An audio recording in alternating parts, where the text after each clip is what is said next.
Madhukar sir, ఈయన Christian, sir Hindu, నేను ముస్లిం. అందరు చెప్పండి. ముగ్గురు విగ్రహాలు ఏమండి?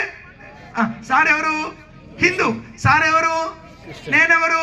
ముస్లిం. అందరు చెప్పండి. 3 మనకందరికీ చెప్పరండి. మనకందరికీ తండ్రి ఒక్కడే కాడా, ఒక్క దేవుడే మనలను సృష్టించలేదా? సార్ మీకు పిల్లలు ఉన్నారు సార్? ఎంతమంది సార్ మీకు? సార్ 5 మంది. సార్ కెట్టాడు. నాకు 2.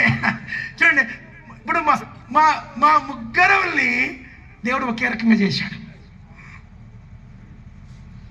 సార్కి 3, సార్కి 5, నాకు 2.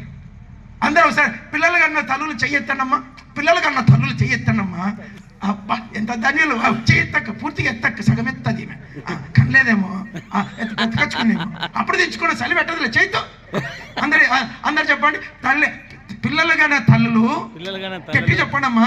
పిల్లలు కన్నా తల్లులు పేగు తెంచుకొని జన్మనియ్యలేదా? చేయించండి. ఒక బిడ్డకి తల్లి కావాలంటే తల్లి ఏం కావాలంట? పేగు తెంచుకోవాలి. మీరైనా, నేనైనా, సారైనా, నేనైనా, ప్రపంచంలో ఎవరైనా మనకు తండ్రి, నేను డీటెయిల్ కానీ పచ్చి చెప్తే బాగుండదు. తండ్రి ఒక్కడే కాడా, ఒక్క దేవుడే మనలను పుట్టించలేదా?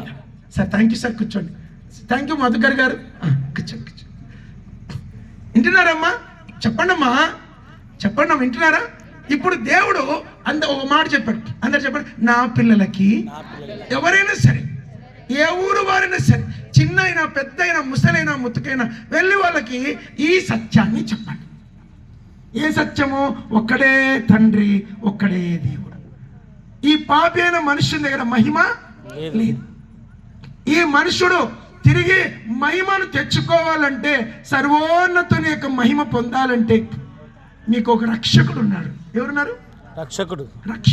ఇప్పుడు అందరు చెప్పండి అమ్మా. డాక్టర్ ఏం చేస్తాడు?